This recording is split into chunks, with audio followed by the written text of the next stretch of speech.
దిద్దుబాటు ప్రాంతంలో ఉండాలని ఆశ కలిగిన వారందరూ కూడా ఈ రోజు నుంచి అవకాశం ఉంది.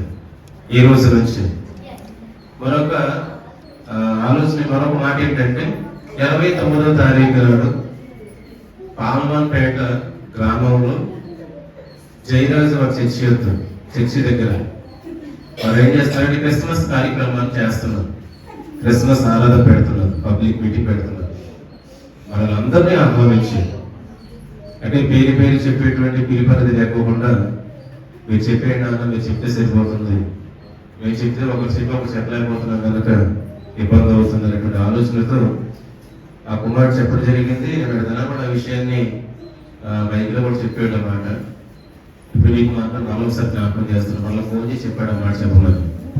29వ తారీఖు ఎప్పుడు వచ్చింది? 29వ తారీఖు బుధవారం ఉదయం, సాయంత్రం కూడా కాదు. రాగలిగే దేవుని పిల్లలందరూ కూడా మీరు ఒక మాట నన్ను ముందు చెప్తే ఏదైనా వైకారం చేద్దాం. లేని ఏడల వెహికల్స్ ఉంటాయి కనుక బైక్లు ఉంటే బైక్ మీద వెళ్ళేవాళ్ళు బైక్ మీద వెళ్తారు. కార్లో పట్టగలిగినంత వారు ఎంతమంది పడతారు అంతమంది కార్లో ఇమేజ్తో ఎక్కించి తీసుకుని వెళ్తాం. కాబట్టి ఒక విషయం తెలియవచ్చండి, ఆ కార్యక్రమానికి అందరూ కూడా హాజరయ్యే ప్రయత్నం చేయండి. ముఖ్యమైనటువంటి మాట ఏంటంటే దిద్దుబాటు ప్రార్థన. సంవత్సరం ఆఖరిలో ఉన్నాం కాబట్టి జ్ఞాపకం ఉంచుకోండి. వినండి. సంవత్సరం ఆఖరిలో ఉన్నాం కనుక సంవత్సరం ప్రారంభం నుండి చివరి వరకు దేవుడు ఎంతో చక్కగా మనం కాల్చినటువంటి సందర్భాన్ని దృష్టిలో పెట్టుకొని మనం అందరూ ఏం చేయాలంటే దేవునికి కృతజ్ఞతాస్తుతులు చెల్లించాలి. మనం ప్రతి సంవత్సరంలో ఆఖరి నెలలో ఆఖరి వారంలో దిద్దుబాటు ప్రార్థన చేసుకుంటూ వస్తూనే ఉన్నాం.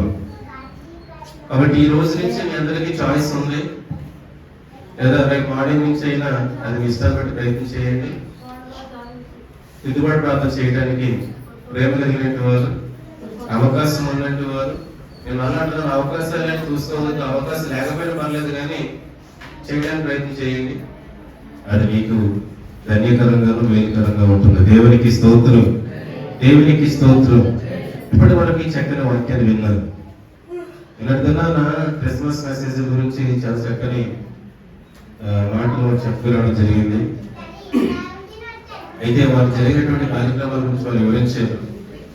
అయితే నేను రాత్రి వేళ సమయంలో క్రిస్మస్ ఎందుకు చేసుకోవాలన్నటువంటి విషయం నేను రాత్రి చెప్పాను. క్రిస్మస్ అనేది ఎందుకు సందడి?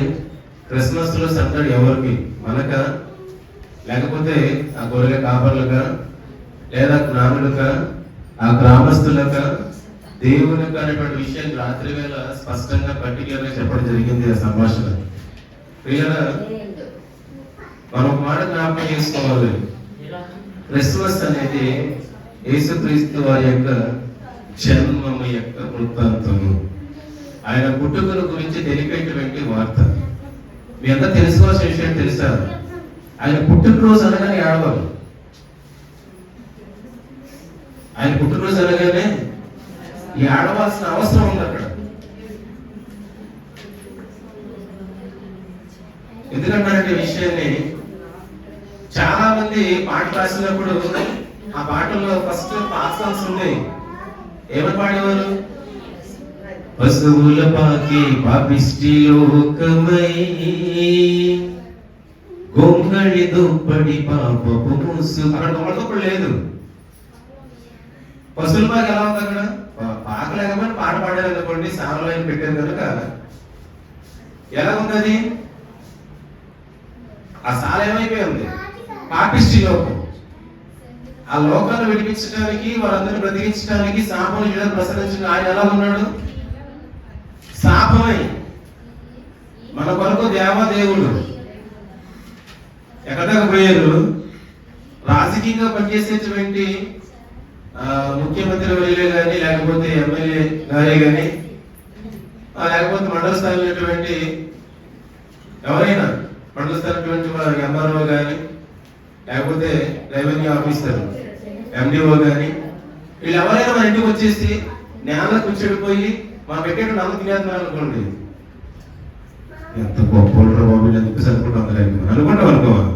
వీళ్ళు ఎంత గొప్ప వాళ్ళు, మా దగ్గర కూర్చోబడడం లేదండి, మా దగ్గర సాపడడం లేదండి, నేలలో కూర్చొని నేలను మాకు పెట్టేటువంటిది ఆ నేల కూర్చొని తింటున్నారు. వీళ్ళు ఎంత గొప్పవారటువంటి విషయాన్ని వాళ్ళ కోసం పొగడమా పొగడమా మనిషి పొగుడుతాడు వాస్తవానికి. మరి మనిషి దేవుడు పొగడాల్సిన అవసరం వస్తే అది ఏ స్థాయిలో పొగడాలి, ఏ స్థాయిలో కీర్తించాలి, అది ఏ స్థాయిలో ఆరాధించాలి. మరి మన కొరకు ఆయన ఎక్కడ జన్మించాడు, ఏ స్థలంలో పెట్టబడ్డాడు, ఏ వస్త్రాలు చుట్టవేయబడి ఉన్నాడు ఆయన, ఏ స్థలంలో ఉన్నాడంటే కనుక ఆయన పశువుల శాలలో, పశువుల తొట్టిలో, పశువుల తొట్టిలో ఉంటాడు. ఏ వస్త్రాలతో ఉన్నాడు ఆయన? కొద్ది గుడ్డలతో. స్పాంజ్ అంటే క్లాత్ కదా అని చెప్పేసి రాత్రి నేను చెప్పడం జరిగింది ఈ విషయాన్ని. మరి ఇప్పుడు మాట్లాడితే అది ఎక్కువ అవుతుంది కనుక ఇప్పుడు చెప్తున్న వాక్యం ఏంటంటే ప్రార్థన చేయటం వలన, విసుగొక ప్రార్థన చేయించడం వల్ల అనేటువంటి మాట లోకస్వార్త 18 మొదటి వచ్చిన మాట జ్ఞాపకం చేసేది. అది ఉపమాన భావంగా ఉంది కదా. దేవుడు ఉపమానం చెప్పాడండి. మరి చెయ్యాలని చెప్పేసి ఎక్కడ ఆజ్ఞగా ఉందని చెప్పేసి చాలా మంది మాట్లాడతారు కనుక వాళ్ళ గురించి లోకస్వార్త 1వ అధ్యాయము 36వ వచనంలో మాట చూపిస్తారని చూడండి. 35-36 ఆ దినం మన భూమి ఎందుకు నివసించే వారందరి మీదకి అకస్మాత్తుగా వచ్చారు కాబట్టి మీరు జరగబోవు వీటి నెలను తప్పించుకొని మనిషి కుమారుని ఎదుట నిలబడటకు శక్తి గలవారు నగునట్లు ఎల్లప్పుడూ ఎప్పుడు చేయమనుంది? ఎల్లప్పుడు. అక్కడేమో విసుగక నిత్యము ప్రార్థన చేయించడం అనేటువంటి విషయాలు విన్నాం. చెప్పిన వాక్యం ఏంటి? ఒక కఠినుడు, ఎవరి మాట లెక్కలేనట్టు వాడు, దేవుడు అంటే గాని లేకపోతే పెద్దలంటే గాని రాజకీయ నాయకులంటే రాజు అంటే కానీ అతను లెక్కలేదు. అలాంటి వాడు ఒక పేద వెధవ దగ్గర నుంచి తనకు కావాల్సిన దాన్ని లాక్కున్నాడు. ఆ విషయంలో వెధవరాలు ఎంత ఉంది, పద్దా కోజాడుతుంది. ఆ వ్యక్తి ఎలాంటి వాడు అంటే అనకూడదు కానీ అతను కూడా సేమ్ మ్యాసేజ్ అలాంటి వాడు. చివరికి అతను ఏం చేశాడంటే లెక్క ప్రకారంగా చూసి సహాయం చేశాడు. ఆ కింద వచనంలో ఉంటుంది, వారి మొర దేవుడు వినగలేంది, దేవుని పిల్లల మాట దేవుడు రూఢిపరచడా వినడానికి మాట ఉంది అక్కడ. మరి విసుగక ప్రార్థన చేస్తే, ఎల్లప్పుడూ ప్రార్థన చేస్తే దేవుడు మనకి ఏం చెప్పాలని ఆశపడుతున్నాడు, దేవుడు మనకి ఏం చూపించాలని ఆశపడుతున్నాడు. నేను మళ్ళా జ్ఞాపకం చేస్తున్నాను, ఎల్లప్పుడూ విసుగక ప్రార్థన చేసే వారికి దేవుడు చూపించేటువంటి కార్యాలు వ్యతిరేకంగా ఉంటాయి. అందరిలాగా ఉండరు, అందరిలాంటి కార్యక్రమాలు చూసేటువంటి వారుగా ఉండరు. మీరు కళను చూసైతే నమ్మరు, దేన్ని చూసి నమ్ముతారు? మనసు చూసి నమ్ముతారు. ఎలీషా దగ్గర ఒక శిష్యుడు ఉన్నాడు. ఆ శిష్యుడు ఏం చేస్తాడంటే ఎలీషా దగ్గర కావలుగా ఉండి ప్రార్థన చేస్తా, పరిచయం చేస్తా ఉన్నాడు. ఈలోగా ఎలీషా దగ్గరికి ఒక సైన్యం వచ్చింది, చుట్టుముట్టడేసేసింది. చుట్టుముట్టడేసేసరికి శిష్యుడు చూసేసరికి తెల్లవారింది, కళ్ళు తెరిసాడు. బయటకు చూస్తే చుట్టూ ఎవరున్నారు? కత్తులు పట్టుకొని, బెడ్డాలు పట్టుకొని, బంట్రోలు రెడీగా ఉన్నారు వేసేద్దాం. ఎవరు వేసేయడానికి? అమ్మవారు ఎటువంటి మన ఈ రోజు మన పని అయిపోయింది. ఇక మనం చావడం తప్పించి వేరే ఆప్షన్ లేదు. ఇంకా మనం బ్రతికిపోయింది. ఇంకా నేను నమ్ముకోవచ్చానయ్యా, ఇప్పుడు అది నాకు ఏమైపోయింది, నా ఆశ తీరిపెట్టేట్టు ఉంది, నాకున్నటువంటి జీవితం అయిపోయేలా ఉంది, నీ వెనకే వచ్చినందుకు నాకు మరణం ఎదురైందని చెప్పేసరికి అప్పుడు ఎలీషా ఏమన్నాడు? ప్రభువా, వీడు చూసినట్లు వీడు కళ్ళు తెరువు. అప్పుడు వారు ఆయన కళ్ళు లేవా? వారు కనిపించలేదా? బండ్రోజు కనిపించలేదా? కత్తులు కనిపించలేదా? గుర్రాలు కనిపించలేదా? బిడ్డలు కనిపించలేదా? మరి ఎవరు కనబడలేదండి? విసుగొక ప్రార్థన చేసే వారికి మాత్రం కనబడేటువంటి స్థాయి రెండో స్థాయి. విసుగుకుండా ప్రార్థన చేసే వారికి కనబడతాయి. అందరూ చూసేవి చూస్తారు. ఎల్లప్పుడూ ప్రార్థన చేసే వారు ఏం చేస్తారంటే అందరూ చూసేది కాకుండా భిన్నంగా చూస్తారు. అప్పుడు అతనికి దేవుడు ఎలీషా ప్రార్థన చేయగానే కళ్ళు తెరవగానే అప్పుడు చూస్తున్నాడు. కళ్ళు తెరిచి ఎవరు కనబడ్డారు? వారికి ముందు రౌండ్ షేప్ లో, వారి చుట్టూ, ఎవరి చుట్టూను?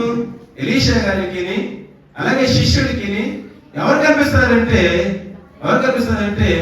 దేవుని యొక్క దూతలు అగ్ని రథాలతోనూ, చదవండి ఆ మాట తెలుసు కదా మీకు, అగ్ని గుర్రాలతోనూ వారికి ప్రొటెక్షన్ ఇస్తున్నారు.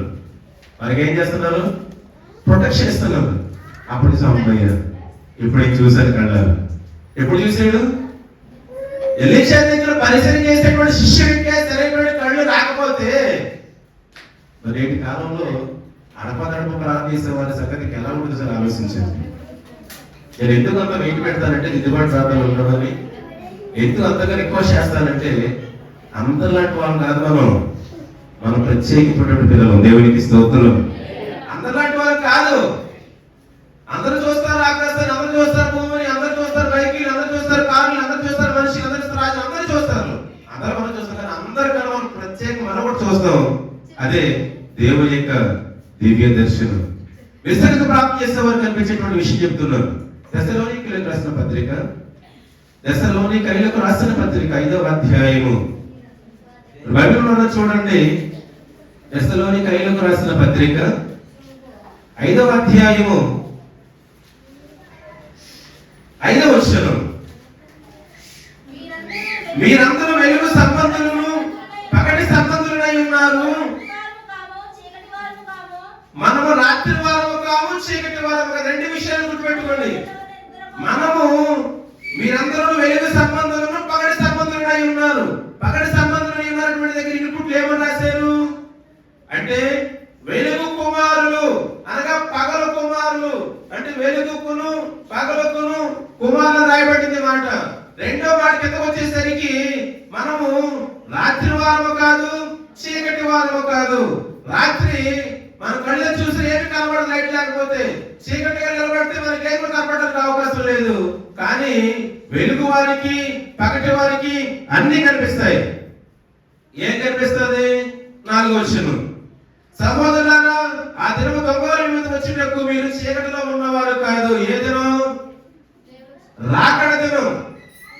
రాకడ దినం తెలియాలంటే చీకటిలో ఉన్నవారు ఉండకూడదు. రాకడ దినం తెలియాలంటే రాత్రి వారు ఉండకూడదు. రాకడ తెలియాలంటే పగటి వారుగా ఉండాలి. రాకడ తెలియాలంటే వెలుగు సంబంధులుగా ఉండాలి. ఆ వెలుగు సంబంధం ఉన్నవారు ప్రార్థన చేస్తారు. ఆ వెలుగు సంబంధం ఉన్న వారు విశ్రాంతి ప్రార్థన చేసేటప్పుడు నేను నా దేవుడు చూడాలి, నా కళ్ళ మీద నా కుమారుడు ఉంటాడు, నా కళ్ళ మీద నా కుమార్తె ఉంటుంది, నా కళ్ళ మీద నా భార్య ఉంటుంది, లేకపోతే నీ భర్త ఉండొచ్చు, లేకపోతే ఎవరైనా ఉండొచ్చు. కానీ వారి కానీ కనబడాల్సింది ప్రార్థన చేసేటప్పుడు మరొకటి కనిపించాలి నీకు. అదే దేవుని యొక్క దివ్య దర్శనం. ఆ దేవుని యొక్క దివ్య దర్శనం కనబడే తత్వం కలిగినప్పుడే అందరికన్నా వేరుగానే ఉంటావు, అందరికన్నా వ్యత్యాసంగానే ఉంటావు. అప్పుడే ఆ మాట ఏ మాట మనకు అప్లై అవుతుందంటే ఈ లోకమునకు మీరు చెప్పండి వేరై ఎలా ఉన్నారు అంటే లోకంలోకి ఏముంది? సూర్యుడు ఉన్నాడు, చంద్రుడు ఉన్నాడు, భూమి ఉంది, పశ్చిమోత్తలు ఉన్నాయి, అందరూ ఉన్నారు, మనుషులు ఉన్నారు. మన కళ్ళతోనే చూడగలుగుతాం, అన్ని తినగలుగుతాం, ఎక్కడికైనా వెళ్ళగలుగుతాం, ఏదైనా చేయగలుగుతాం. ఆ లోకానికి వేరే ఉండమంటే ఆశామాష. ఆ లోకానికి వేరే నివసించాలంటే మనకు భిన్నమైనటువంటి లక్ష్యం మరొకటి కావాలి. అదే ప్రార్థన జీవితం. ఆ ప్రార్థన జీవితం ఉన్నటువంటి వారికి వెలుగంటే ఏంటి అర్థమవుతుంది. ఆ ప్రార్థన ఉన్నటువంటి వారికి పగలంటే అర్థమవుతుంది. ఆ పగలటువంటి విషయాన్ని ఒక రకమైనటువంటి వ్యాఖ్యలతో మాట్లాడతాను ఈ రోజున. అలాగే వెలుగైనటువంటి విషయాన్ని మరొక రకమైన వ్యాఖ్యలతో మాట్లాడతాను ఈ రోజున. కానీ కొన్ని నిమిషాలు ముగించే ప్రయత్నం చేస్తాను. పిల్లలు గమనించండి, పగలు అనేటువంటి విషయానికి ప్రతి మనిషి ఆలోచన చేసేటువంటి తత్వం ఏంటంటే ఉదయం ఉదయించేటువంటి సూర్యుడే కదా, మనకు వ్యతిరేక ఉంది కదా అనేటువంటి విషయం మనం ఆలోచన చేస్తూ ఉంటాం. అది మన శరీరానికి వెలుగు, అది మన శరీరానికి పగలు. మరి మన ఆత్మ వెలుగు ఎక్కడ? మన శరీరానికి పగలు కావాలంటే సూర్యుడు కావాలి, మన శరీరానికి పగలు కావాలంటే కంపల్సరీ వెలుతురు కావాలి. అలాగే మన ఆత్మకి పగలు కావాలంటే ఏం కావాలి? దేవుడు వెలిగించేటువంటి ఆ వెలుగు కావాలి. యెషయా గ్రంథం 5వ అధ్యాయము 20వ వచనంలో యెషయా భక్తుడి ద్వారా దేవుడు ఒక విషయాన్ని తెలియపరచాలని ఆశపడతా ఉన్నాడు. యెషయా గ్రంథం 5వ అధ్యాయము 20వ వచనాన్ని ఒక మాట ఏమని తెలుసా?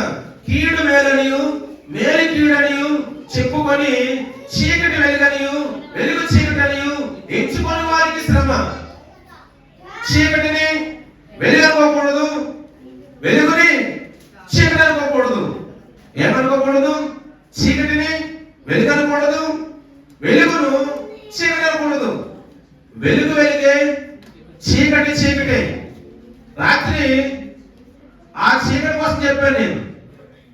రాత్రి దేని కోసం చెప్పాను ఎక్కువగా నేను? అనిత్య చీకటి కోసం చెప్పుకొచ్చాను. ఆ చీకటి వేరు, మనం చూసే చీకటి వేరు, మనం చూసే రాత్రులు వేరు, మనం చూడకూడదు చీకటి మరొకటి ఉంది. సూర్యుడు కొరకాలి, చంద్రుడు రాలేదనుకోండి, నక్షత్రం రాలేదనుకోండి, మొత్తం కడిగే చీకటే. ఆ చీకటి కోసం కదా మాట్లాడేది, ఆ రాత్రి కోసం కదా మాట్లాడేది. చీకటి అంటే బైబిల్ వేరేగా ఉంది. రాత్రి వేరు, చీకటి వేరు. మోషే గారి కాలంలో మరి చీకటి ఉంది కదండి, ఇంగ్లీష్ ప్రశ్న వేయొచ్చు. దేవుని యొక్క మాట ప్రకారంగా ఒకరినొకరు కానుకోకుండా దేవుడు చీకటి రప్పించాడు. మోషే ప్రార్థన చేస్తే చీకటి ఎలా ఉందో పరిచయం చేశాడు దేవుడు అక్కడ వాళ్ళందరికీ. అది వేరే విషయం.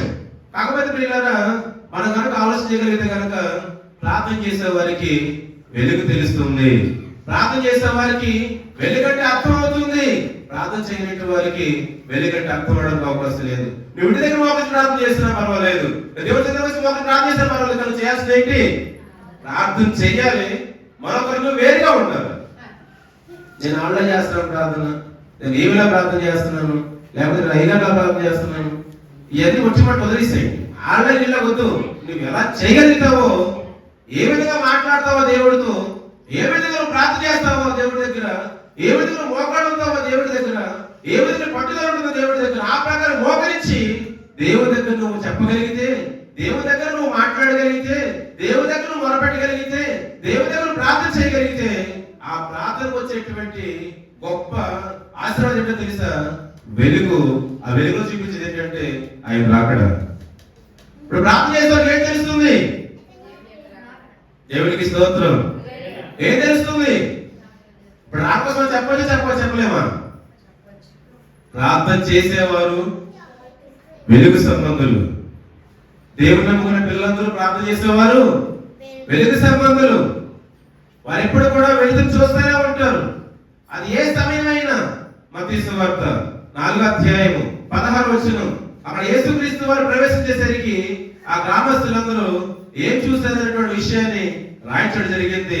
మత్తయి సువార్తలో 4:16 నజరేతును విడిచి జెబూలూను నఫ్తాలి దేశముల ప్రాంతంలో సముద్ర తీరం వద్ద కపెర్నహూమునకు వచ్చి కాపురం ఉండెను. జెబూలూను దేశమును నఫ్తాలి దేశమును యోర్దాను కావలున్న సముద్ర తీరమున అన్య జనులు నివసించి గలరయు చీకటిలో కూర్చుండి ఉన్న ప్రజలు గొప్ప వెలుగును చూచిరి. వారి మరణ ప్రదేశంలోను మరణ ఛాయలోను కూర్చుంటున్న వారికి వెలుగు ఉదయించారు. దేవునికి స్తోత్రం. ఎప్పుడు వెలుగు వచ్చింది? ఏ వెలుగు వచ్చింది? సూర్యుని వెలుగు వచ్చిందా? చంద్రుని వెలుగు వచ్చిందా? లేకపోతే నిబంధన వెలుగు వచ్చిందంటే కనుక యేసుక్రీస్తు వారు నజరేతును విడిచి ఆ జెబూలూను ప్రాంతంలోకి వెళ్ళేసరికి ఆ ప్రదేశాల సముద్ర తీరంలో కపెర్నహూమునకు వెళ్ళినప్పుడు అక్కడ కూర్చున్న వారు గొప్ప వెలుగు చూశారన్నది వాక్యంలో. సూర్యుని వెలుగు కాదు. సూర్యుని వెలుగు అందరూ చూశారు, జ్ఞానం చూసే నక్షత్రం అందరూ చూశారు, కానీ నక్షత్రం మీద క్లిప్పెడ్ వారు తెలియలేదు. అలాగే గొల్లలు చూసినటువంటి దేవతలు అందరూ చూడలేకపోయారు. యేసుక్రీస్తు స్థలంలో నిలబడి చూసినటువంటి వెలుగు, కూర్చున్న వారు చూసిన వెలుగు ఆ పక్కన వారికి అర్థం కాలేదు. మీరందరూ కూర్చొని ప్రార్థన చేయొచ్చు, నీకు కనబడే వెలుగు పక్కన కనిపించదు, పక్కన కనిపించదు, నీకు కనిపించదు, నీకు కనిపించదు, ఇంకోరు కనిపించదు. నీ ప్రార్థన విధానాన్ని బట్టి యేసుక్రీస్తు వారు వెళ్ళి అసలు నిలబడితే వారు ఎలాంటి వారు రాయబడింది అక్కడ వాక్యంలోని? ఎలాంటి వారు రాయబడింది? కింద లైన్లో చదవండి ఒకసారి. ఎలాంటి వారు రాయబడిందో? మరణ ప్రదేశములలోను మరణ ఛాయలలోను. ఎక్కడ కూర్చున్నారు? మరణ ప్రదేశములలోను మరణ ఛాయలలోను కూర్చుండి ఉన్న వారికి వెలుగు ఉదయించెను. దేవునికి స్తోత్రం. దేవుడి నామానికి మహిమ కలుగును గాక. మరణించే వారికి వెలుగు ప్రకాశించింది, మరణ ఛాయలో కూర్చున్న వారికి వెలుగు ప్రకాశించింది. అలాగే ఈ భూమి మీద వాళ్ళందరూ కూడా వెలుగు ప్రకాశించాలని దేవుడు అనుకున్నాడు, కానీ అందరూ అర్హులు కారు. నిన్నటి దినాన్ని యేసుక్రీస్తు వారి యొక్క పుట్టిన సందర్భంగా క్రిస్మస్ లో మన చిన్న తెలిసేటువంటి చిన్న కార్యక్రమం చేసుకున్నాం దేవుని వాక్యం ద్వారా. నేను అన్ని చాలా మంది ఏం చేశారంటే గొప్పగా సెలబ్రేట్ చేశారు. ఏం చేశారు? యేసుక్రీస్తు పుట్టు గురించి వ్యతిరేకంగా భిన్నంగా చెప్పడానికి. యేసుక్రీస్తు పుట్టుక లేదని చెప్పడానికి, యేసుక్రీస్తు రాదని చెప్పడానికి, కన్యమరియకు బదులు జరగడానికి, యోసేపు బదులు జరగడానికి, యేసుక్రీస్తు బదులు జరగడానికి, పరిశుద్ధాత్మ బదులు జరగడానికి, దేవుడి బదులు జరగడానికి వాళ్ళు చేశారు. ఫంక్షన్ గొప్ప గ్రాండ్గా చేసుకున్నారు, గొప్ప గ్రాండ్గా చేశారు. నేను చాలా సంతోషం. ఎందుకు తెలుసా? వాడు ఎలా చేసినా దేన్ని ఆశ్రయించాడు? నిన్న క్రిస్మస్ ఆశ్రయించాడు. దేవునికి స్తోత్రం, దేవునికి స్తోత్రం. మన దేవుడు వెలుగై ఉన్నాడు. దేవునికి స్తోత్రం. ఆ ఆడంబరాలు అంబరాల గడ్డలో చేసుకున్నారు లక్షలు ఖర్చు పెట్టి. ఏంటంటే ప్రపంచ వ్యాప్తంగా జరిగేటువంటి పండుగ ఏదైనా ఉందంటే కనుక ప్రపంచ దేశాల్లో ఈ క్రిస్మస్ ఒకటే. మన భారతదేశ పండుగలన్నీ అన్ని రాష్ట్రాలు కూడా చేసుకోవాలి. పండుగలన్నీ కూడా మన భారతదేశంలో ఎన్ని రాష్ట్రాలు అన్ని పండుగలు ఆచరించరు. మన రాష్ట్రం ఆచరించే పండుగలు తెలంగాణ ఆచరించరు, తెలంగాణ ఆచరించే పండుగలు మనం ఆచరించం, అలాగే ఒరిస్సా ఆచరించేటువంటి పండుగలు మనం ఆచరించలేము. ఇలా చూసుకుని అన్ని రాష్ట్రాల వారు కూడా చేసే పండుగలు మనం అన్ని ఆచరించలేము. కానీ అన్ని దేశాల్లో ఆచరించే పండుగలు ఉంటాయి కనుక అది ఒకే ఒక పండుగ క్రిస్మస్. నిన్నటి దినాన ప్రతి దేశం జరిగింది పండుగ. నిన్నటి దినాన అలాంటి వెలిగినటువంటి దేవుని కొరకు భోజనానికి పక్షం చేశారు. అది ఎలాంటి వారంటే వచ్చాను సూర్యుడిని చూసుకొని సూర్యుడు మూసినంత సమానం. దేవునికి స్తోత్రం, దేవునికి స్తోత్రం. ఎవరు మూసారు? బట్టి వచ్చాను సూర్యుడి నుంచున్నారు, కేక సూర్యుడు మూసారు. అలా కూడా ఉన్నారు ఏకమై. అందరికి అర్థం కాదు. దేవుడిని నమ్ముకోరు కనుక విశ్వాసంగా కానీ నిరీక్షణగా కానీ పట్టుదల కానీ ప్రార్థన చేసేటువంటి వారు కాక ఏదో అర్థం చేసేటువంటి వారు కూడా వీరికి తెలియదు. మరి ఏమి తెలియడానికి ఏమర్థమవుతుంది? బైబిల్ గురించి ఏమర్థమవుతుంది? అక్కడ మరణ ఛాయలో కూర్చున్న వారు ఉన్నారు, ఆ మరణ ప్రదేశాల్లో ఉన్నవారు ఉన్నారు. వాళ్ళందరికీ వెళ్ళి ప్రకాశింపజేశాడు దేవుడు. అందరూ చూశారు ఆయన్ని. ఎవరు ఆయన? ప్రభు అయినటువంటి యేసుక్రీస్తు. ఈ రోజు నీ భర్త అయిన ఈ రోజు డెత్ అని వస్తుందంటే తారీఖులు వస్తుంది. ఎలా వస్తున్నాయి? ఎలా వస్తున్నాయి? ఆయన రాబట్టే కదా. అందుకని ఆయన సక పురుషుడు అన్నారు, అది క్రీస్తు సకం అన్నారు, క్రీస్తు పూర్వం అన్నారు. ఆయన అందరికి కేల పడ్డాస్ అంతే.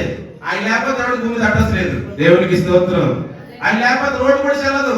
ఆయన లేకపోతే ఒక ఫ్యాన్ కూడా కొనలేవు. ఆయన లేకపోతే ఫ్రిడ్జ్ మనం కొనలేవు. ఆయన లేకపోతే మొబైల్ మనం కొనలేవు. ఆయన లేకపోతే ఒక సరైన వస్త్రం మనం కొనలేవు. ఎందుకో తెలుసా? దీనికి గ్యారెంటీ ఏంటి అని అడుగుతాం. ఇది ఎంతకాలం అవుతుందని అడుగుతాం. మనం ఎన్నోసార్లు గ్యారెంటీ అడుగుతాం. అడేం చేస్తాడు అని 2 సార్లు గ్యారెంటీ ఇస్తాడు బొలుకి. ఏ దానికి వేస్తాడు? 2022 సంవత్సరం 26 తారీఖు 12 రాస్తాడు. అంతేనా? 2022 సంవత్సరం 12 రాస్తాడు కొనుక్కుంటే కనుక. అంటే ఏం చేసినా ఏ కొన్నా మనం ఐడెంటిటీ అడుగుతాం.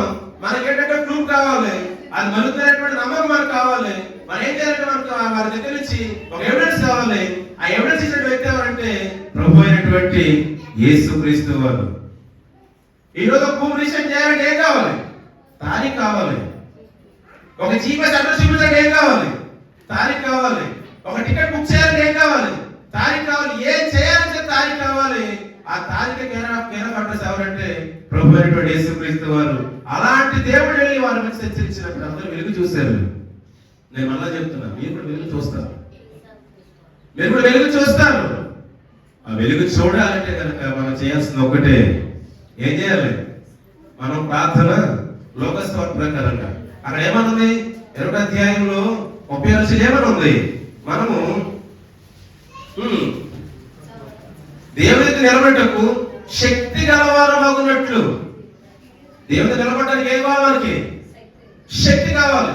దేవుని నిలబడే మనకి శక్తి కావాలి కనుక మనకి ఎంత శక్తి అయితే అవసరమో ఆ శక్తిని పొందాలని ఆశపడుతున్నావు కనుక ఆ శక్తిని రావాలంటే కనుక నువ్వేం చేయాలి? ఎల్లప్పుడూ ప్రార్థన చేయాలి. ఇంకోటి ఏదో ఉంటుంది లాస్ట్ లోని ప్రార్థన చేస్తాం కదా. మరి భయంకరంగా వెలికి అందులోని ఎందుకు ఆ మాట అన్నారో ఆ మాటకు పేతురు తెలుసా? 5వ అధ్యాయం మొదటి రాసిన పత్రికలో క్షమించండి పేతురు మొదటి పత్రిక 5వ అధ్యాయము 8వ వచనం, నిబ్బరమైన బుద్ధి గలవారే మెలకుగా ఉండని చెప్పి ఆయన మాట్లాడాడు. ఏమన్నారంట? ఇది కేవలం ఎల్లప్పుడూ ప్రార్థన చేస్తాం, శక్తి గలవారు అన్నట్లుగా ప్రార్థన చేయండి, మెలకుగా ఉండని చెప్పేసి ఆయన యేసుక్రీస్తు అంటే పేతురు అలా అంటాడు. కాదు అలా కాదు, అలా ఉండండి కానీ చెయ్యండి కానీ ఇంకోటి ఉంది. దాంట్లో చెప్పాల్సింది ఏంటంటే దేవుడి మాట, నిబ్బరమైన బుద్ధి గలవారై, లేకపోతే గర్జించే సింహం వచ్చి మింగేయడానికి రెడీగా ఉన్నాడు పక్కన చెప్పేసి తాను హింటిస్తున్నాడు. శక్తి కావాలంటే ప్రార్థన చేయడం యేసుక్రీస్తువాడు. శక్తి కావాలంటే అది నిలబడానికి ప్రార్థన చేయండి ఎల్లప్పుడూ చెప్పేసి ఆయన వెంట వెలుగుగా ఉండి ఈయన గారు ఏం చేస్తారంటే మనం ప్రార్థన చేయకపోతే, మనం బుద్ధిగా లేకపోతే పక్కన ఎవరున్నారు? అపోవాది ఏం చేస్తాడు? ఒక్కసారి వాళ్ళు మింగేస్తాడు. ఎంత ప్రార్థన చేసిన కొట్టుకుంటూ తప్పించి వచ్చామండి, గిలక తన్నుకుండా కానీ బయటికి రాలేము మనం. ప్రియులారా, వెలుగులో నడవాలంటే చాలా కష్టం, చాలా కష్టం. ఈరోజు ప్రజలకు ఏం కావాలి? ఆకాశం ఏం కావాలి? ప్రజలకు ఏం కావాలి? కళ్ళ కనబడేది కావాలి. ఈరోజు ప్రజలకు ఏం కావాలంటే జరుగుతున్నటువంటివే కావాలి. జరగబోయే దాని గురించి తర్వాత చూద్దామండి. మనం మాట్లాడే తత్వాలు జరగబోయే దాని గురించి తర్వాత చూడొచ్చు. దేవుని ప్రణాళిక ఏంటో తెలుసా? జరగబోయే దాని గురించి ముందు ఆయన ఆలోచిస్తాడు. దేవుడిలో ఆలోచన తెలుసా? జరగబోయే దాని గురించి ముందు ఆలోచించాలి, కార్యక్రమాల గురించి కాదు ఆలోచించాలి. తండ్రి ఇప్పుడు నా స్థితి ఏంటి? రేపు నేను ఎలా బ్రతకగలుగుతాను? రేపు నేను ఎలా ప్రవేశించగలుగుతాను? రేపు నా జీవితంలో ముందు నేను ఎలా కొనసాగలుగుతాను? నా జీవితంలో పరిమాణం ఎట్లా ఉండబోతుంది అనే విషయాన్ని కొరకు దేవుడి దగ్గర మనం ఏం చేయాలంటే ప్రార్థన చేసే వారుగా ఉండాలి. మరొక మాట చెప్తున్నాను. యోహాను సువార్త 3వ అధ్యాయము 19 వచ్చినప్పుడు చదవండి. 3వ అధ్యాయము 19వ వచనం. యోహాను సువార్త. ఆ తీర్పు ఇదే, వెలుగు లోకంలోకి వచ్చిన కానీ తమ క్రియలు చెడ్డమైనందున మనుషులు వెలుగును ప్రేమింపక చీకటినే ప్రేమించిన దేవునికి స్తోత్రం. వెలుగు ఎక్కడికి వచ్చింది? లోకంలోకి వచ్చింది. వెలుగు లోకంలోకి వస్తే మనుషులు ఏం చేయలేదు? వెలుగును ప్రేమించక చీకటిని ఏం చేశారు? చీకటి కనబడదు, వెలుగు కనబడేది.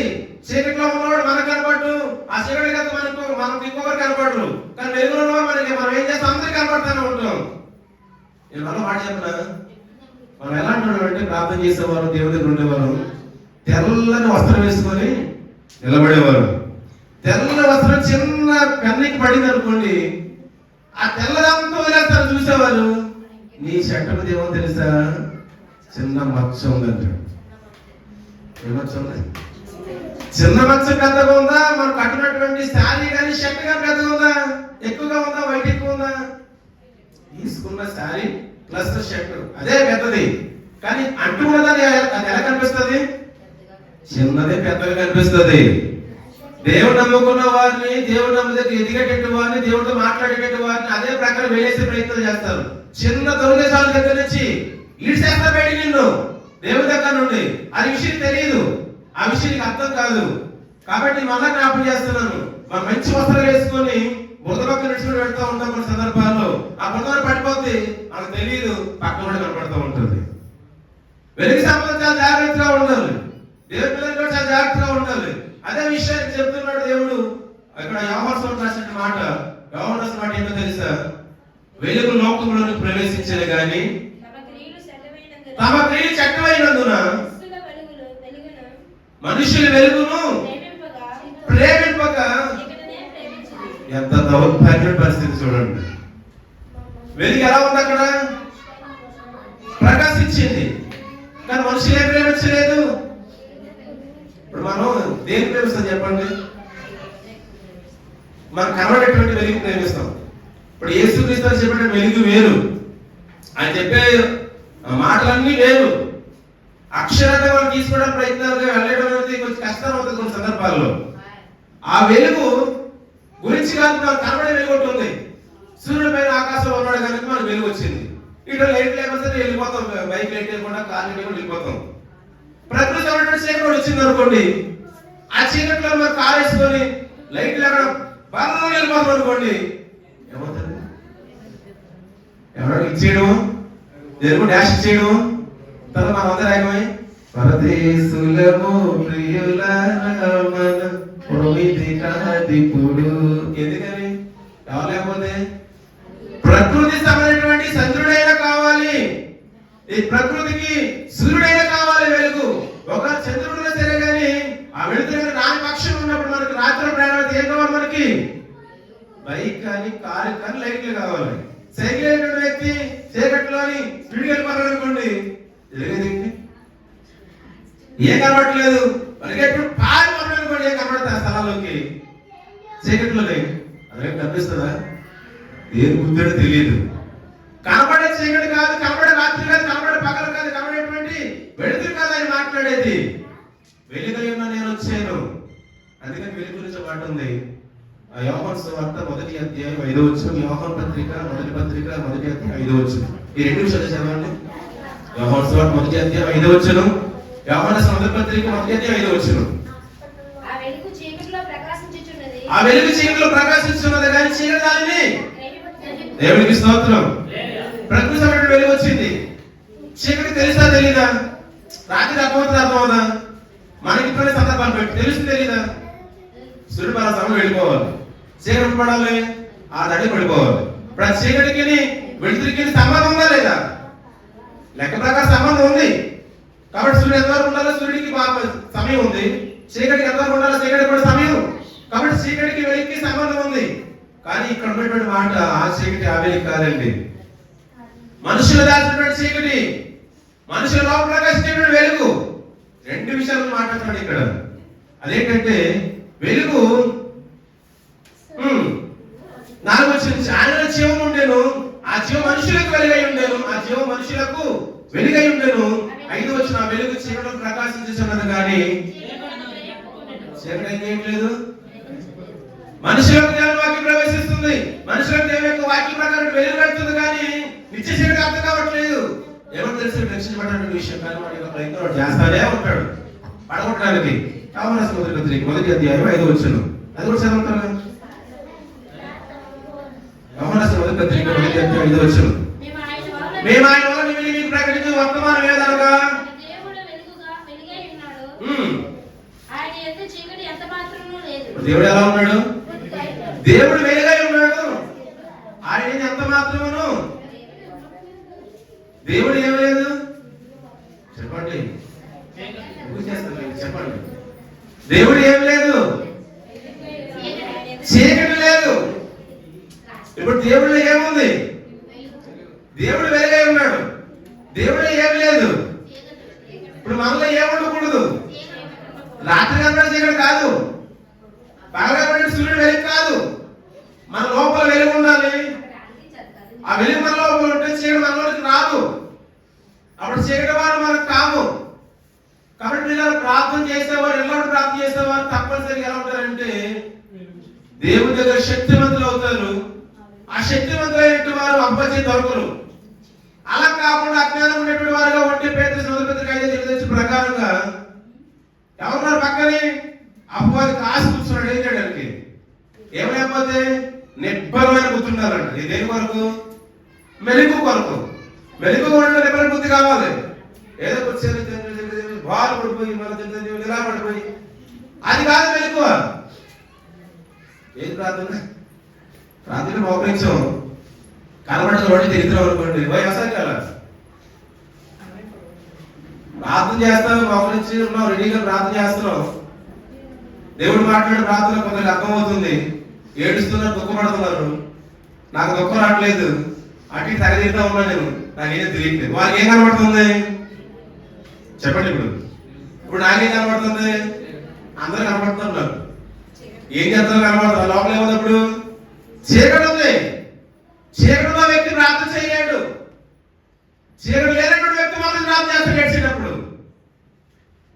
దేవుని అనుకున్న వాళ్ళు దేవుని నిలబడేటప్పుడు వాళ్ళకి ఏం కావాలి తెలుసా? వాక్యం కావాలి. ఆ వాక్యం కావాలి, గద్దింపు కావాలి. గద్దింపు లేనటువంటి చోట్ల మనం ప్రవేశించిన మనకి భయం అనేది కానీ భక్తి అనేది కానీ ఉండదు. అందుకే గద్దించేది. పిల్లల్ని స్కూల్ పంపిస్తాం, ఎగ్జామ్స్ పెడతారు, వాడు పేరు కూడా అనుకోండి, పేరు తెలుస్తారు టీచర్. ఎందుకనిరా నేను హెచ్ఎంరా, నేను ఇంగ్లీష్ చెప్తూ ఉంటే నువ్వు నా క్లాస్ వేరే అవుతావు ఆడుకో, అక్కడ క్లాస్లో పోయి అక్కడ పనిష్మెంట్. తెలుగులో వేరైతే అక్కడ పనిష్మెంట్ టీచర్ దగ్గర. మ్యాథమెటిక్స్ లో వేరైతే అక్కడ పనిష్మెంట్. అన్ని క్లాసుల్లో ఇంచుమించు 6-7 క్లాసులు వారికి ఏముంటాయి? దెబ్బలు పోతాయి. పాస్ అవ్వకపోతే 6 టీచర్లు వస్తారు. దేనికోసం? వీళ్ళు బాగా చదివించాలి, వీళ్ళు ప్రవేశం చేయాలి, వీడికి ఎగ్జామ్ పెట్టాలి. ఎగ్జామ్ లేకపోతే వాడికి అర్థం అవ్వదు కదా. అలాగే వాక్యంలో గద్దించిన తర్వాత దిద్దుబాటు లేకపోతే అర్థం కాదు.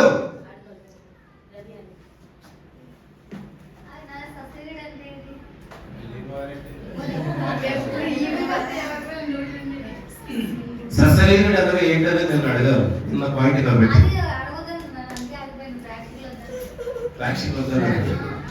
ఈరోజు సారాంశం వేరే కదా. సశరీరుడిగా ప్రత్యక్షుడు అంటే కనపడటం, మనిషి ముందు పోయి నిలబడటం, ఒక ఆకారం చూపించడం. దోతలకి ఒక ఆకారం నచ్చేది చూపించండి. లైవ్ లో మెసేజ్ మాట్లాడుతుంటే అడిగారు సబ్జెక్ట్ ఏమంటుంది, నీకు పూర్తి ప్రవేశం కాదు ఇష్టం. ఎందుకంటే అప్పుడు దోతలు ఆయన చూడలేదు, ఒక్కసారి దోతలు ఏం చేశారు, ఆయనను చూశారు. అప్పటి వరకు మనం యేసుక్రీస్తుని చూడలేదు భూమి మీద. 2000 సంవత్సరాల క్రితం వరకు యూదులు కానీ జ్ఞానులుగా చూడలేదు. అప్పుడు చూశారు. అప్పుడు ఎలా వచ్చాడు వారి ముందుకి, ప్రత్యక్షుడు ఆయన మనిషిగా కాబట్టి నిలబడ్డాడు. అంతే, నడిచాడు. వచ్చి మనతో పాటు కొన్ని సంవత్సరాల పాటు నడిచాడు, జీవించాడు. ఆయన జీవించి శరీరమైన ఆహారం, భౌతికమైన ఆహారం భుజించాడు, శరీరమైన వస్త్రాలు ధరించాడు, అందరి కనబడుతూ అందరిని స్వస్థపరుస్తూ ఒక మనిషిగా నడిచి నడపదు కనుక ప్రత్యక్ష సందర్భాన్ని సరైనటువంటి విషయం చెప్పడానికి అవకాశం ఉంది. నిబ్బరమైనటువంటి బుద్ధి గల వారిగా మనం ఉండకపోతే, ఆ బుద్ధి సందర్భంలో లేకపోతే కనుక మన పక్కన ఎవరున్నారంటే మన స్నేహితుడు, మన ప్రాణమిత్రుడు అపవాది రెడీగా ఉంటాడు. చేయొద్దా ప్రార్థన వాడు ఏమంటాడు తెలుసా, మన బాబుని తల్లి తప్పు సరైన పాపాత్మ విషయం పనిమారాడు, ఆ పాపం చేసి నేనేరా నీతోని ఒప్పుకోవచ్చురా అంటాడు పక్కన నుండి. మనం ఏం చేస్తాడు, నిజంగా ఇది బయటప్పుడు ప్రార్థిస్తాడు, ఎవరైనా అనుకోవడం చెప్పేసి లోపలతో కేతాం సందర్భంలో ప్రార్థిస్తాడు.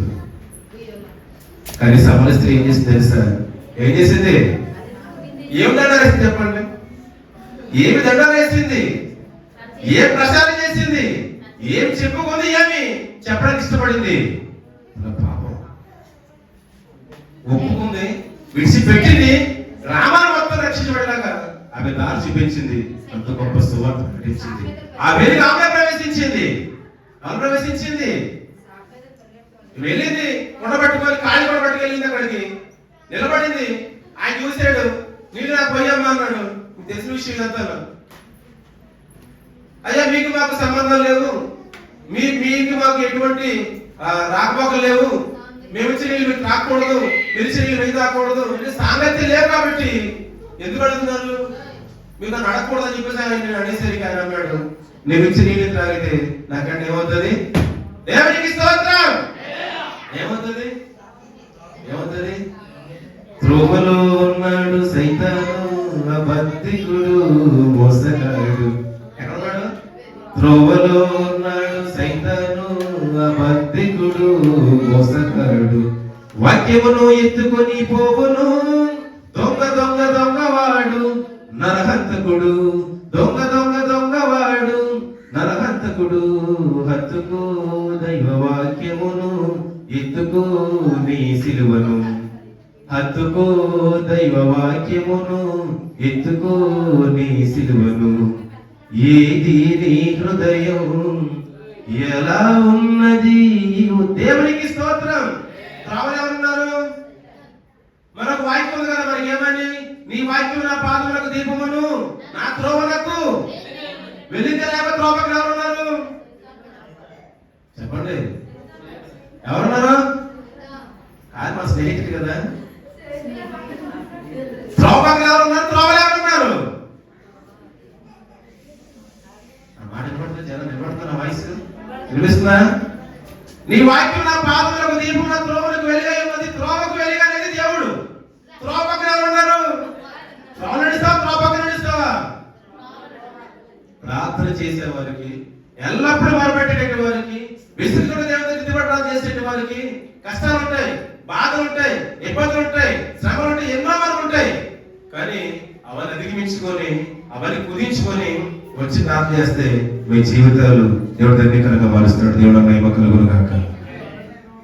ఆ సమర స్త్రీ ఏం చేసి తెలుసా, కుశల ప్రశ్నలు అడిగి, యాకోబు గడ్డ గొప్పడు, అబ్రహాము గడ్డ గొప్పడు అన్ని అడిగి ఈ విషయం చెప్పేసి మాట్లాడలేదు, ఒక మాట చెప్పేసి ముగిస్తారు. అడిగేసరి కానీ అన్నాడు, ఒకే మాట చెప్పాడు లాస్ట్లోని. ఏం చెప్పాడు, ఆమె చేసినటువంటి మొత్తాలు చెప్పేసిన మాట షార్ట్ అని చెప్పిన మాట. ఆమె ఏం చెప్తా, ఊరెళ్ళి ఏం వదిలేసి ఆ ఊరు తెచ్చుకుంటే ఏం చేసింది, ఆమె దెబ్బకి ఎక్కడ పోయింది, ఇప్పుడు దెబ్బకి తిరిగి లేదు ఆమెకి, ఇప్పుడు కుండ పట్టుకు వదిలేసి వెళ్ళిపోయిందా, వెళ్ళి ఏం చెప్తుంది? నా గుట్టు చెప్పినవాడు మీ గుట్టు విప్పుతాడు. ఏమి తప్పులు చేస్తున్నావు, లో గుట్టులు దాస్తున్నావు. గుట్టు రద్దు కాకముందే తప్పులొప్పుకోవాలమ్మా. గుట్టు రద్దు కాకముందే తప్పులొప్పుకోవాలమ్మా.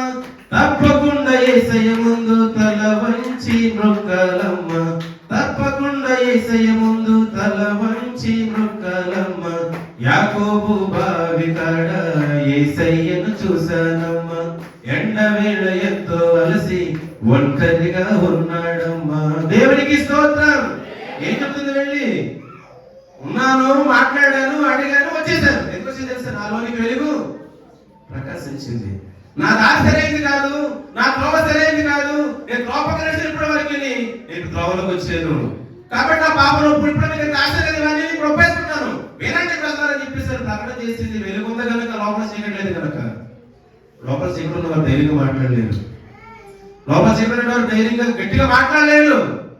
వెలుగున్న వ్యక్తి ఏం చేస్తాడు? ప్రార్థించి తండ్రి దౌర్భాగ్యం ఒప్పుకున్నాడు. మోకరించి నిలబడ్డ దేవుడి ముందు దిద్దుబాటు ప్రార్థన చేసుకుంటాడు. క్షమించమని వేడుకుంటాడు. ప్రార్థన విసిగిపోవడం. పక్కన అలా చేస్తామో నా మాట పట్టించుకోరు. వారి ప్రార్థన వాటి ఏడుస్తూ ప్రార్థన చేస్తున్నాం అనుకోండి. పిల్లలు పక్కన అరుస్తున్నారు. వినిపిస్తుందా మనకు? చెప్పండి, వినిపిస్తుందా మనకు? ఏదో పిల్లలు కైమన్నాడు చేస్తామండి. ఎందుకు తెలుసా? మనకు అసలు ముందు ప్రార్థన జరగట్లేదు. ముందు ఆడ చేశాడు ఇంకోటి, ఆడు మొదలెట్టి ఇంకో ప్రార్థన ఆడ మొదలెట్టాడు. ఆడది మొదలెట్టాడు. నువ్వు ప్రార్థన చేయట్లేదు కాబట్టి, నువ్వు సరిగా ప్రార్థన చేయట్లేదు కాబట్టి, నువ్వు సరిగా దేవుడు అడగట్లేదు కాబట్టి, నువ్వు దుఃఖపడట్లేదు కాబట్టి ఆడ మొదలెట్టాడు. అది మనకు అర్థం కాదు కాబట్టి ఎక్కడికి యేసుక్రీస్తు పిల్లలేమో ముద్దుగా రెండరు బాబు పిలుస్తాం. పిల్లలు బయట పిల్లలు చర్చలు రాకండి. అసలు ఎక్కడ పిల్లలు బయటికి ఆడుకుంటా అంటే వాళ్ళకి ఏమవుతుంది? పిల్లలు ఉంటే ఆడుకుంటారు. ఎవరున్నారు అక్కడికి ఆడుకుంటారు సెలవు పడిపోయి. ఇప్పుడు ఆపరేట్ కేవలం ఏంటి? సెంటెన్స్ మాట్లాడాడు ఎక్కడ సెలవు బయట చెప్పి అది తప్పదే మాట. నేను పోవచ్చు కెమెరా గ్లాస్ లెన్స్ గ్లాస్ పగిలిపోయింది, లోపల గ్లాస్ పగిలిపోయింది. ఆ గ్లాస్ మార్చేది మారుస్తాను. సరే పౌచ్ ఒకటి, గ్లాస్ టెంపర్ గ్లాస్ ఒకటి, ఇవన్నీ 3 వేయించాను. సరే 4 పేరవాడి వేయించమని చెప్పేసాను. అక్కడ వేస్తాడు. పక్కన చెల్లి నాకు గేమ్ గ్లాస్ వేయనట్టు. ఏ గ్లాస్ అంటే చేతులు ఫినిషింగ్ పరిగెట్టాలి కదా. మరి గేమ్ ఏం చేయాలి? జారాలి, లేకపోతే టచ్ పడేసుకుంటాను. ఒరే నేను పక్కనే కదంతా ఉన్నాను, అదేదో నాకే చెప్పొచ్చు కదా.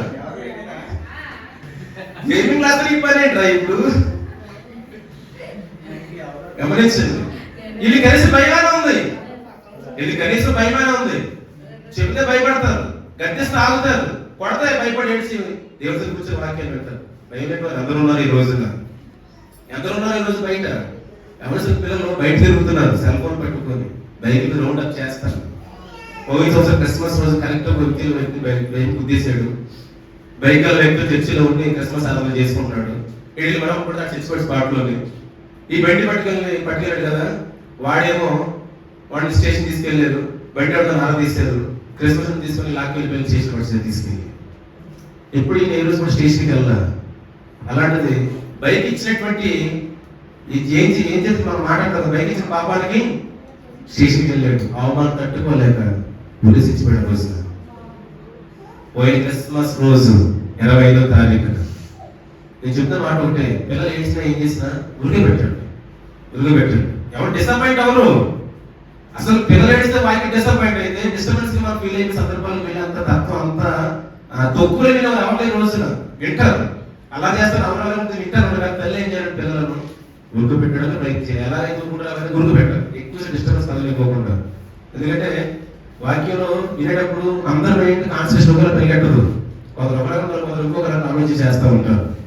కాబట్టి ఆ ప్రయత్నం చేయగలిగిన పిల్లలు బయట అవసరం లేదు. దేవుని అందరూ ఉంటారు. అందరూ ఇంకా అదే కూడా అవుతుంది. దానికి చర్చలకు బయట రాకూడదు అనేటువంటి తత్వం వారికి ఏర్పడుతుంది. లేకపోతే చర్చలకు వెళ్ళాం కదా, 5 వాక్యాలు బయటకు వెళ్ళిపోవాలని చెప్పి అది వెళ్ళిపోతుంటారు. ఎక్కడ వెళ్ళిపోతాడు? పెళ్ళేసారు పోతారు కాదు. ఏమన్నా చేసేవారు ఇప్పుడు పిల్లలకి? వాక్యాలు బయట రాదమ్మా అనుకోండి అని బయట ఉంటారు. పిల్లల వెలుగు సంబంధాలు ఎప్పుడు కూడా లోపలే ఉండాలి. ఇక్కడ ఉండాలి, లోపల ఉండాలి. దేవుడు పిల్లలు ఎవరైనా బయటకు వెళ్ళకూడదు. వాక్యం ఉన్నది, ప్రార్థన టేబుల్ ఉంది. కూర్చొని జాగ్రత్త వాక్యం వినాలి. అప్పుడు వెలుగులు ప్రవేశిస్తుంది. ఆ సమరస్త్రీ వెలుగు ప్రవేశించింది కనుక, వెలుగు ప్రకాశించింది కనుక, ఆ వెలుగులో వెళ్ళింది. ఆ గ్రామస్తులందరికీ ఇప్పుడు ఎవరు వెలుగు చూపించారు చెప్పండి? ఎవరు చూపించారు వెలుగు? సమరస్త్రీ వెలుగు ప్రకాశం చేసి దాగేస్తున్నారు అందరికీ. అందరూ మార్గాలు వచ్చారు. క్రిస్మస్ అంటే యేసుక్రీస్తు మరొకరికి పరిచయం చేయటం, యేసుక్రీస్తు మరొకరికి పరిచయం చేయటం, కుప్పుగొంతులేయటం కాదు. యేసుక్రీస్తు చూపించడం. మన ఆత్మవారు చూపించాలి. మన పాటలు పాడుతూ దుఃఖంతో పాటలు పాడుతూ ఉంటాం, మన సందర్భంలో సంతోషంతో పాటలు పాడుతూ ఉంటాం. ఈ పునరుద్ధాన ఆరాధన జనాలు మనం ఏం చేయాలంటే మనం జ్ఞాపకం దేవుణ్ణి ఆయన సిద్ధంలో మోకరించి, తండ్రి నీ చిత్త ప్రకారంగా ఈ రోజు నువ్వు భూమి మీదకి వచ్చావు కనుక నేను ధన్యుణ్ణి, నీ వల్ల నేను ధన్యుణ్ణి. నా దౌర్భాగ్యం ఎందుకో తెలుసా? నా పక్కన ఎన్ని శ్రమలు పెట్టాలి మీకు. నీ పుట్టుకలో బాధ, నువ్వు పుట్టిన తర్వాత తీసుకెళ్ళి ఫస్ట్ ఏడులో బాధ, నీకు చుట్టిన వస్త్రం బాధ. కానీ మంచి వస్త్రం, మనం వేసిన వస్త్రం చెమటకు వస్తే తీసి అనలైజ్ చేస్తాం అంతే. రక్తవర్ణుడు వస్త్రాలు ఆయన కట్టుకున్నాడు. చుట్టింది తల్లి, అదే వస్త్రాలతో ఉంది అక్కడ. అదే వస్త్రాలు కుమారుడు ఎత్తుకుంది తల్లి. అదే వస్త్రాలు ఉన్నప్పుడు గొల్లిరాబు దగ్గరికి వెళ్ళారు, చూశారు, సాష్టాంగపడ్డారు, పూజించారు, సాగిలపడ్డారు. నా చరిత్రకు వెళ్ళేంత కూడా అదే వస్త్రాలు చుట్టింది ఆయనకి. ఎక్కడ ఉందో మన విశ్వాసం ఈరోజు? యేసుక్రీస్తు ఏ ఎవరో చూస్తున్నామంటే మంచి దుస్తులు ధరించాలి. ఈరోజు ఏమొచ్చింది చెప్పండి? ఏమొచ్చింది? వచ్చింది క్రిస్మస్ వచ్చినట్టు పాట పడేటప్పుడు. కాబట్టి ఏమొచ్చింది? పండగ వచ్చింది. దేని వచ్చింది పండగ? మన ఒంటికి వచ్చింది పండగ, మధ్యాహ్నం రాలేదు పండగ. దేని వచ్చింది? ఒంటికి వచ్చింది కొత్త బట్టలకు పండగ, ఇంటికి వచ్చింది కొత్త రంగులకు పండగ. తర్వాత మన బైక్ వచ్చింది పండగ. దేనికి? కొత్త బండి. దేనికి కూడా వస్తుంది పండగ? దేనికి? ఏం వస్తుంది పండగ? మనం ధరించే వాటికి, మనం వాడేవాడికి వస్తుంది పండగ. మన హృదయానికి రాదు పండగ, మన శరీరానికి వస్తుంది కానీ పండగ, మన మనసుకి రాదు పండగ. ప్రియులారా, ఎవరైనా సరే వెలుగు చూడండి. ఆ వెలుగు నీలో ఉంది, ఆ వెలుగు నీలో ఉంది. నువ్వు మూగిపోవద్దు, ఆత్మశుడిగా ఎగి గంతేసిన అవసరం లేదు. ఆ వెలుగు నీలో ఉంది. ఆ చీకటి తరిమే బయట మనపోతే ఏం తెలియాలి? చీకటిని తెలివేస్తే ఆ వెలుగు నీలో పడే సిద్ధంగా ఉన్నాడు. ఆ దేవునికి సమయంలో ప్రయత్నించేద్దాం. తలలు వచ్చండి, చివరిలో ప్రార్థన చేసుకుని ముగించుకుని మరొక చోట ఆరాధన కార్యక్రమం దగ్గర మనం వెళ్ళాల్సిన సందర్భం పెట్టి ముగిస్తున్నాం. ప్రార్థన తలలు వచ్చండి, ప్రార్థన చేసుకుందాం. ప్రార్థన చేసుకుందాం. దయగలిగిన మా తండ్రి, ప్రేమ కలిగిన ప్రభు నీకు వందనాలు, సర్వశక్తిమంతుడు నీకు వందనాలు. ఇదిగో నీ కుమారుడితో మాట్లాడాను తండ్రి. నీ కుమారుడు చెప్పినటువంటి అంశాన్ని బట్టి మాట్లాడుకుంటూ వచ్చి గొప్ప దయచేస్తే నీకు స్తోత్రాలు. గొప్ప దేవుడు నీకు వందనాలు. ప్రకృతికి సంబంధించిన వెలుగులు చూస్తున్నాం, చీరలు చూస్తున్నాం, పగలు చూస్తున్నాం. కానీ నా ప్రభువా, మీకు సంబంధించిన వెలుగులు చూడలేకపోతున్నాం, మీకు సంబంధించిన పగలు చూడలేకపోతున్నాం. చూసే నేత్రం ప్రసాదించండి, చూడగలిగే జ్ఞానం దయచేయండి. వచ్చిన బిడ్డలందరూ దీవించండి, మీ దీవుని పాత్రలు ఇచ్చండి. అలాగే ప్రభు సంవత్సరం అక్కడ ఉన్నాం కనుక ఎంతమందిగా వీలవుతుందో వారందరూ సన్నిధానంలో ప్రార్థన చేస్తూ ఉన్నారు. మన శక్తులను గ్రహించండి. అలాగే బుధవారం నాడు జరిపే క్రిస్మస్ లో మీకు తోడుగా ఉంచండి. అక్కడ జరిపేటువంటి వాక్య సారాంశాలు తోడుగా ఉండండి. మీ నుండి నేను నామానికి మహిమ కలుగులాగునా నాతో మాట్లాడాను. మీ బిడ్డలందరూ మాట్లాడి నమ్ముతున్నాను. వాక్య ద్వారా వాళ్ళందరూ భరోసాగా మాట్లాడాలని విశ్వసిస్తున్నాను. బిడ్డలందరూ శత్రుముఖం నడిపించి ఆదరించి నీ ఆత్మ దయచేసి నడిపించమని మేమందరూ ప్రభు నీ వాక్య వెలుగులో నడిచే వాక్యం దయచేసి త్రోడైనటువంటి వాక్యం చేసి నడిపిస్తారని యేసయ్య అతి పరిశుద్ధమైన నామములో మిక్కిలి నియమితం పెడుతున్నాడని వేడుకుంటూ ప్రార్థన చేస్తూ ఉన్నాము. పరమ తండ్రి, ఆమేన్.